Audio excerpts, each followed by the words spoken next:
ये जो गाना आया था ना कि महंगाई डायन खाए जात है, तो सर मतलब 2014 से पहले तो बड़ा हंगामा होता था, महंगाई हो जाती थी, पेट्रोल, आलू, प्याज, और स्मृति ईरानी का तो बहुत फेमस है ही कि वो सिलेंडर लेके बैठ गई थी, तो प्याज पे सरकार भी चली गई, सरकार चली गई थी। तो अब इतनी अंडरस्टैंडिंग किस चीज़ की है? पहला, लोग इंटरनेशनल पॉलिटिक्स को इतना समझने लग गए हैं। मैं 2 दिन पहले कहीं पर थी, मेरे को बिहार से किसी से फ़ोन पे बात हुई, तो उन्होंने कहा कि सब ठीक है, सब ठीक है, ये टेम्प्रेरी है, पैसा बढ़ा है ना पेट्रोल का, कोई दिक्कत नहीं है, तो इंटरनेशनल की वजह से बढ़ा है, मोदी जी गलती नहीं है। तो ये कैसी बात है कि अब लोग समझदार ज़्यादा हो गए हैं, या लोगों के पास पैसा बहुत है, या लोगों को अंधा विश्वास है नरेंद्र मोदी पर? क्या बात है सर? महंगाई समझ नहीं आ रही, ये बदलाव कैसा है सर? और 14 से पहले क्यों नहीं था? देखो, 2 चीज़ें हैं। सरकार कोई फैसला लेती है और उससे पहले जनता के बीच कुछ तथ्य रखे और उन तथ्यों से जनता सहमत हो, तो वो स्थिति नहीं होती जो 2014 से पहले की थी। विपक्ष में होने के नाते भारतीय जनता पार्टी के तमाम नेता सड़कों पे थे, बड़े नेता सड़कों पे थे। कोई बड़ा नेता सड़कों पे है? प्रधानमंत्री को चूड़ियां भेंट करने का भी प्रयास किया गया उस समय, आपको याद होगा। वो बातें क्या विपक्ष उस तरीके से जनता के बीच रख पा रहा है, या सरकार जो जनता के बीच जाकर के कह रही है अंतर्राष्ट्रीय परिस्थितियों को देखते हुए उस पर ज़्यादा भरोसा देश की जनता कर रही है? पहले सोशल मीडिया का कम था, अब तो हर व्यक्ति अपडेट है, और अपडेट के बाद अपने देश में क्या हो रहा है, अन्य देशों में क्या हो रहा है, उसका कहाँ कितना प्रभाव पड़ेगा। मुझे लगता है कि पान की दुकान और चाय की दुकान चलाने वाला व्यक्ति भी समझता है। वो पहले मुझे लगता है कि ऐसा नहीं था। कुछ गिने चुने अखबार, कुछ गिने चुने न्यूज़ चैनल, जनता तक पहुंच नहीं। कुछ लोग एक्सपर्ट थे, वो अपने तरीके से सरकार के हिसाब से बातें रखते थे, जिनको जनता सुनती थी और उसके बाद निर्णय लेती थी। निश्चित तौर से महंगाई बढ़ी, और बढ़ने के बाद कोई ऐसा रोष देश में नहीं देखा गया 2013 में। मैं वही कह रहा हूँ कि अंतर्राष्ट्रीय परिदृश्य में देखेंगे कि बगल के तमाम देशों में डीजल पेट्रोल के दाम बढ़ गए। कोशिश की देश की सरकार ने कि नहीं बढ़ें। विपक्ष ने जोड़ दिया कि बगल में चुनाव है, चुनाव के बाद बढ़ाए जाएंगे। लेकिन जनता ये अपेक्षा कर रही थी कि अच्छी स्थिति में तेल के दाम बढ़ाए जाएंगे। लेकिन कई बार में अब तक मुझे लगता है 7.5-8 रुपये कुल टोटल बढ़ा है।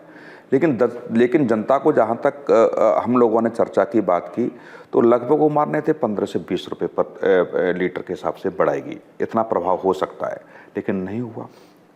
कई बार में 11 दिन निकले। नहीं, मैं वही कह रहा हूँ, होगा, निश्चित तौर से होगा, लेकिन जनता उसको स्वीकार करने के लिए दूसरी चीज क्या है? कौशिक साहब, इसका मतलब आप ये कहना चाह रहे हैं? नहीं सर, मैं एक थोड़ा, सरकार ने एक बड़ा अच्छा रिपोर्ट रखी, वो अखबारों में भी छपी, कि अब तक कंपनियों को 38,38,000 करोड़ का नुकसान हुआ, डीजल पेट्रोल के दाम नहीं बढ़े। अच्छा, लोग समझते भी हैं, मत बढ़ाइए आप, इससे और कम कर दीजिए, टैक्स तो जनता ही देगी, पैसा कहाँ से सरकार निकालेगी? कोई दूसरा टैक्स लगा देगी क्या? मनमोहन सिंह सरकार में आपने देखा होगा कि कितने लाख के बॉन्ड डीजल पेट्रोल की सब्सिडी में खर्च किए, वो दूसरी सरकारों को भी देखने पड़े। मुझे बहुत अच्छे से याद है कि जब गैस सिलेंडर 400 रुपये का मिल रहा था, तब 750 रुपये की सब्सिडी सरकार पीछे के प्रदेश में 1000 का 1200, 1000 बार सीधा है ना।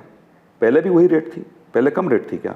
750 रुपये केंद्र सरकार सब्सिडी के रूप में प्रति सिलेंडर दे रही है टैक्स के पैसे को। ऐसा से एक बात, वो सर हम बच्चे का रिजल्ट नहीं पूछते कि भाई तुम्हारे कितने मार्क्स आए, तो वो ये बताना शुरू कर देता है कि वो फेल हो गई, वो फेल हो गया, तो हम कन्विंस हो जाते हैं कि चलो ये इसके जो भी आए हैं, इसके दोस्त लोग पास नहीं हो पाए। ऐसा कुछ है क्या सर? इसमें मुझे सर की बात से 2 चीज़ समझ में आई। एक ये कि क्योंकि अमेरिका में इतने बढ़ गए, दूसरे देशों में इतने बढ़ गए, तो भारत में तो चलिए सिर्फ 7.25 रुपये ही बढ़े हैं अभी तक, क्या ये साइकोलॉजी है? दूसरा ये कि क्योंकि विपक्ष नाकाम है सड़कों पे उतरकर सिलेंडर और नोट गले में डाल के जो एक प्रोपेगेंडा क्रिएट करने में, ये भी एक बड़ी वजह है कि लोग कह रहे हैं कि क्या ही कर सकते हैं, हमारे साथ है ही कौन?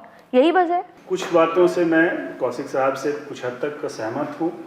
सोशल मीडिया का ज़माना है, 24/7/365। कोई भी गवर्नमेंट हो, रेस्पेक्टिव ऑफ पार्टी, वो आज टेंटर हुक पे है, वो घुटनों के बल नहीं नखूनों के बल खड़ी है, क्योंकि जनता देख रही है। ट्रांसपेरेंसी सोशल मीडिया की वजह से आई है, इसमें कोई दो मत नहीं है।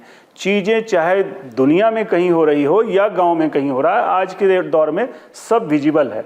तो लोग पहले से मनोवैज्ञानिक रूप से भी कंपैरेटिवली तैयार दिखते हैं। जैसा इन्होंने कहा कि भाई 20 या 15 रुपये शायद एक्सपेक्ट कर रहे थे, अभी तो 7.25 ही हुआ है।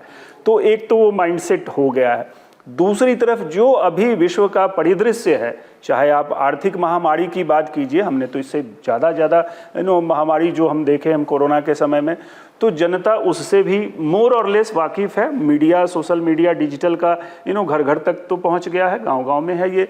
तो एक तरफ वो, दूसरी तरफ डेमोक्रेसी में विपक्ष का जो रोल है वो शायद विपक्ष नहीं कर पा रहा है। मैं इससे भी सहमत हूँ। जो सड़क पे आने की positive, I am not saying for negative, but जो मुद्दे हैं उसको अगर विपक्ष नहीं रखेगा और फोर्सफुली रखना होगा, वो चीज़ कहीं ना कहीं मिसिंग है।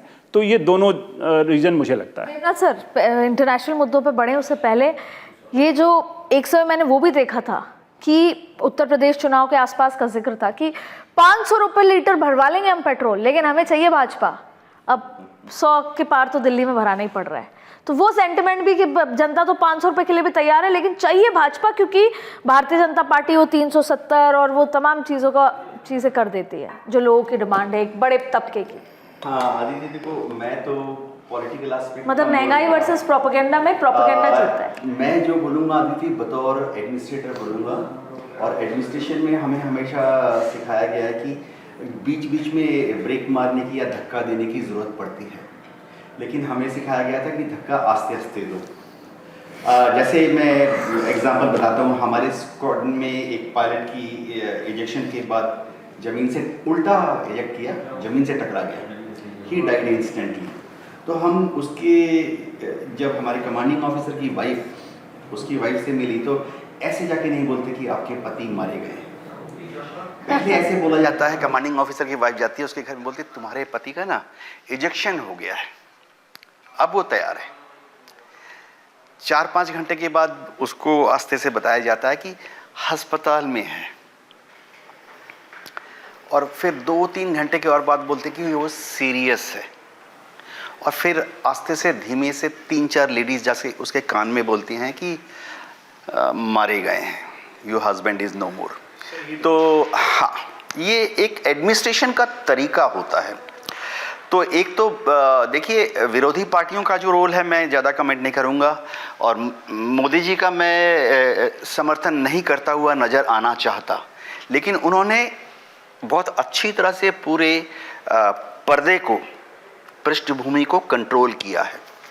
एक तो बहुत अच्छी चीज़ उन्होंने की कि सामने आके बोल दिए, बोले भाई ब्रेक मारो, सारे भारतवासी बस से चलो, ट्राम से चलो, पैदल से चलो, रिक्शा से चलो, पेट्रोल डीजल कम चलाओ, गाड़ियाँ शेयर करो। तो एक माहौल बनाया गया।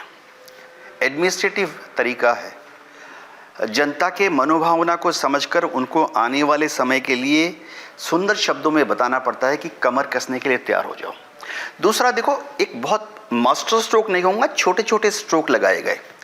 हम में से जो ऑयल पूल के साथ डील चुके हैं, मैं तो फौज में रहते हुए बीपीसी, एचपीसी, आईओसी के साथ डील कर चुका हूँ। कॉन्ट्रैक्ट, अच्छा मैं तो इतना बड़ा अफसर भी नहीं था कि कॉन्ट्रैक्ट साइन करूँ, लेकिन कॉन्ट्रैक्ट प्रिपेयर करता था। अब होता क्या है कि ऑयल पूल, एक ज़माना था कि आईओसी, एचपीसी, बीपीसी, जब इंटरनेशनल मार्केट में ऑयल की कीमत कम पड़ गई तो वो उस हिसाब से कीमत नहीं कम किया जाता था, एक रिजर्व फंड बनता था ऑयल पूल, और ये रहता था बैंक की किटी में। और जब ऑयल की कीमत बढ़ जाती थी तो इस रिजर्व पूल से ऑयल की कीमत पे जो शार्प एजेस ऊपर जा रहे हैं उसको बफरिंग की जाती थी। इस बार शायद ऐसा संभव ना हो, तो 10 रुपए तो दिया हुआ, हाँ, 10 रुपए का बफर दिया हुआ है। एग्जैक्टली। तो होता क्या है कि एक 5-6 तरह के फाइनेंशियल टूल्स का इस्तेमाल किया गया। देखिए 8 रुपए बढ़ा दिए, समझिए, एक झटके में भी तो कह सकते थे, क्या जरूरत थी 3-4 बार बोलने की। महंगाई डायन नहीं है, महंगाई के 1 रुपया, 3 रुपया, 3 रुपया, 1 रुपया करते हुए जनता को झटका लगा। फाइनल ने बोला ठीक है, मतलब आप महंगाई के लिए शिकायत मत करो, शिकायत करोगे तो आप राष्ट्र विरोधी हो। शिकायत के साथ नहीं अदिति, मैं समझाना चाहता हूँ। देखो, बतौर एडमिनिस्ट्रेटर मैं भी तो भारत सरकार का हिस्सा था ना। भारत सरकार ने काफ़ी सारे कदम लिए हैं जिससे कि पेट्रोल, डीजल, गैस की कीमत के जब इजाफा होता है तो उस पर कोई भी भारत सरकार, हाँ सिर्फ यही सरकार नहीं है, मैं 20 साल के पहले की सरकार की बात करता हूँ, 2-3 कदम तो लिए गए हैं। एक तो है ऑयल कंपनीज को बोला गया कि थोड़ा सा शॉक खुद बर्दाश्त कर लो। देखो लास्ट ईयर डिविडेंड कितना दिया था तीनों ऑयल कंपनीज ने, 18,000, 11,000, 8,000 करोड़।